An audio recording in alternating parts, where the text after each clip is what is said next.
Family and fellow soldiers, I'm the Professor, and this is the Moment of Truth. Trump's not even back in the White House yet, and he's already making a number of questionable, if not outright laughable, recommendations about who he thinks ought to be filling out his cabinet. So far, we had Matt Gaetz' name be thrown into the hat, only to promptly be yanked back out. And you got this other guy, Pete Hegseth. He hasn't even been nominated either because Trump's not in office and the Republicans haven't taken power either. And yet, this guy's already in the middle of a scandal. That's gotta be some kind of first. And the same way that Matt Gaetz had to be unceremoniously withdrawn from consideration for Attorney General, well, the same thing looks like it could be in the offing for Pete Hegseth as well. But it's who Trump is reportedly considering to replace Pete Hegseth's nomination with that should have your eyebrows raised. And it just goes to show, no matter what anybody on the left or the right claims, none of these people is looking out for us. You see, Trump is allegedly considering moron Desantis to be the pick for defense secretary if Pete Hegseth's nomination falls through. This is the same Desantis who cheerleaded for open violence against black residents in Florida, who boldly stood in front of the cameras and said that slavery was beneficial to black people and he wanted for every child to be taught the benefits of slavery. Well, only as it relates to black people. And he also bragged that he wanted his anti-black agenda to become a blueprint for the entire country. This racist animal Desantis deliberately and intentionally encouraged a mass murder last year. That's why he took time away from his damn-to-fail presidential campaign to pretend like he was condemning the very mass murder that he himself spent years encouraging and spent years gassing up these white supremacist heads and letting them know, hey, violence is being encouraged by the DeSantis administration. This is the guy who was running against Donald Trump, remember? But the orange man didn't have anything to say about all the anti-black rhetoric that DeSantis was spouting. Especially not when it came to slavery. He didn't have anything to say about that at all. And you wonder why it is that I wasn't sitting there saying we should actually be voting for Trump. This is what you would be voting for. That's why I said, hey, don't put your support behind either one of those candidates. Biden is a stomped down hardcore anti-black racist, and Donald Trump is no different and no better. So, why is the orange man even considering DeSantis for any position in his administration at all? On the surface, it's because Trump's plans at present are going to require some musical chairs to be played. Trump wants little Senator Marco Rubio to be his pick for Secretary of State. That would necessitate that Rubio's Senate seat would suddenly become vacant, meaning that the current governor of Florida, moron DeSantis, would be able to fill that vacancy with, well, whomever DeSantis chooses. Trump is pressing DeSantis heavy to put his daughter-in-law, Laura Trump, in that seat, basically making her a senator by decree, which, given her total lack of anything resembling political experience or even basic intelligence, is the only way that she could go from being a low-level GOP flunky straight to the U.S. Senate. This is Donald Trump doing pure nepotism. At least he has experience in that. But then again, when hasn't he been trying to front-load government offices and cabinet positions and ambassadorships with family members, friends, in-laws, business partners, anybody and everybody who he knows are going to be only too eager to help him rip off the American people? That's how Donald Trump does business. And in return for putting his undeserving brat-in-law in the Senate, Trump is rumored to be considering replacing his embattled defense secretary nominee, Pete Hegseth, with DeSantis.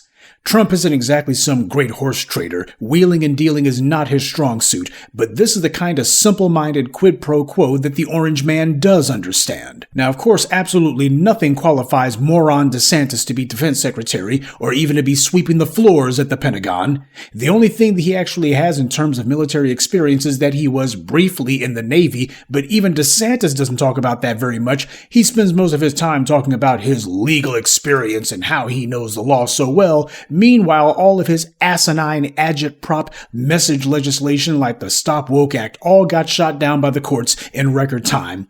Just goes to show how much he knows about the law. But obviously, in my opinion, this is Trump doing some of his little half-brained political bank shots. He was telling everybody that he was going to make Matt Gaetz, of all people, his pick for Attorney General.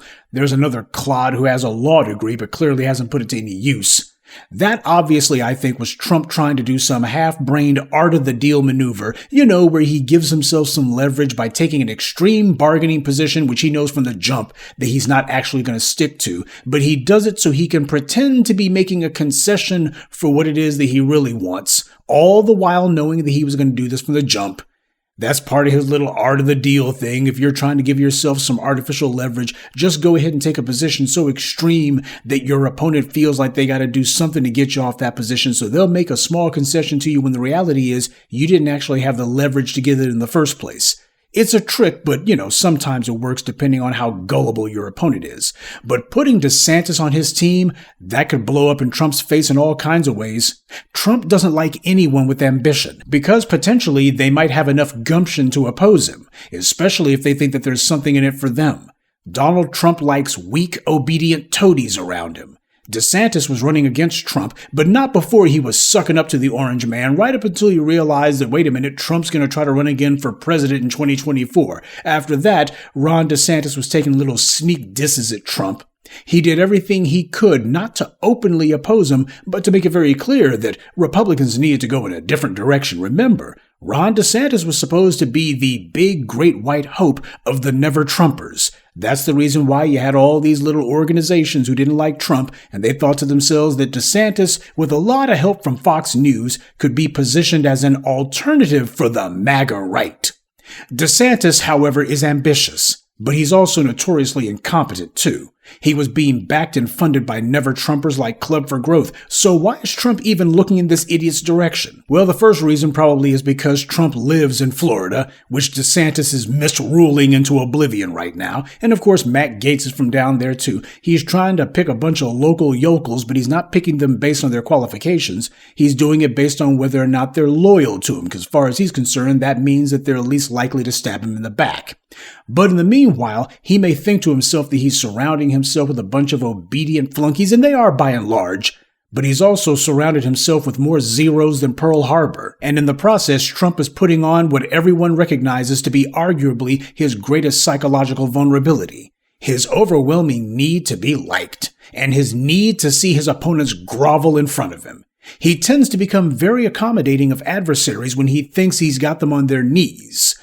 Mitt Romney went from being a never-Trumper in 2015 to having dinner with the orange man shortly thereafter to denouncing him after Trump got beat in 2020. Trump's own vice president, J.D. Vance, called Trump a wannabe Hitler. And now J.D. Vance is, well, he's Trump's vice president. So it shows how much Trump learned from Mike Pence. Trump is a lousy judge of character, but then again, what do you expect from a man who had no character to begin with? No matter what the Democrats' not-so-benign neglect towards us might have been, that doesn't change the fact that the Republicans were right in there with them when it came to all of these anti-black policies that got pushed. Regardless of the Democrats' mendacity, regardless of the fact that Kamala Harris offered us nothing, that doesn't change the fact that Donald Trump is not our friend. White supremacy believes in controlling both sides of the conversation. So under white supremacy, the enemy of your enemy is not your friend. White power doesn't have the black media on strings, so they do everything they can to silence us, snuff us out, marginalize us. We're not meat puppets for anyone. So when we're opposing something, that's an actual choice for you. Don't kid yourself. No matter the rhetoric from the Democrats or the Republicans, when it comes to black people, they show that they're both on the same side. After all, the Democrats and the Republicans, when you look at their big donors, you see that they're nothing more than two wings on the exact same white supremacist vulture. Now, we had a lot of shills and suck-ups and Democrat volunteers who were running their mouths right up until Biden won the election in 2020, and then after that, they've been in hiding right up until this summer when Biden announced that he was going to be running or shuffling for president again. And then we had these DNC shills who had been MIA suddenly start selling the soap again, bombarding us with messages online and social media and telling us all the great things Biden allegedly did for us that apparently we were just too dim-witted to see. But we also had the exact same thing happening with Republicans, only those guys began their bombardment of us earlier. But like the Democrats, they offered us nothing in terms of reparations or any sort of tangibles. When we demanded to know what policies we were going to get, they said, well, he's not Kamala Harris, and we see how much you don't like Kamala Harris, so he's not Kamala Harris. So in other words, these RNC shills were doing the exact same song and dances that the Democrat shills were doing. Why should I vote for Kamala Harris? She ain't offering us anything. Well, she's not Trump. That's all she has to offer you. She's not the orange man. Okay, well, I'm not going to vote for her because she's not offering us anything. So do you think I'm going to support somebody who's only doing things for Kamala Harris? No. And what do the Republicans say? Well, we see how much you don't like Kamala Harris, and Trump, he's going to be the real choice for you. Okay, what's Trump offering us? Well, he's not Kamala Harris. You see how that works? Both parties, when it comes to black people, they do the exact same song and dance. There was never a choice here to begin with. They all demanded that we vote for Trump, or more frequently, they would post messages saying to any and every subject, and that's why I'm voting for Trump. A bunch of people who we couldn't even verify if they were black or not, or if they even existed. Most of them didn't. They were probably a bunch of bots. But the point is, this is the danger in letting the white media push the lie that our criticisms of the Democrats automatically meant that we will or that we should vote for Republicans like Trump, who didn't offer us anything at all. And as we see, Trump has gone from merely being closed-mouthed about his anti-black leanings to once again embracing the biggest anti-black politician in America, aside from Joe Biden. Having Ron DeSantis on his team, the fact that he's even reaching out to DeSantis, that tells you everything you need to know about what Trump thinks about black people. While it is true that Donald Trump didn't pass any legislation that specifically was injurious towards black people, like Joe Biden's 94 crime bill, the reality is Ron DeSantis has made an entire political career out of pushing anti-black legislation. And this is the guy who Donald Trump is about to be calling himself bending over backwards for if he can swing a deal to get his daughter-in-law into the Senate. If they can go ahead and get that little bit of business hooked up, then, let's go ahead and give Ron DeSantis the nuclear codes. This is why I've said all along that we're not stupid like they think we are, and we don't support the orange man, and this illustrates why. Never forget, Donald Trump has had a card-carrying anti-black racist Stephen Miller on his payroll from day one. So please don't try to make a saint out of a sinner is the point that I'm making. We can be disgusted by this, but don't you dare try to act like you're surprised. Any of you folks out there who were saying, well, maybe we need to be supporting Trump. No, this is the reason why we were not supposed to be supporting him at all. Because for black people with their heads on straight, even if we don't have any legislation to judge you by, we can always judge you by the company you keep. Good day, and be one. I'd like to take a moment to mention some of our contributors: Keith LaRue, Roxanne Allen, Neil Safir, Anthony Williams, and Kenneth Johnson. Salute to them, and thank you to everyone for listening, liking, and sharing this message. Black empowerment only exists because of you.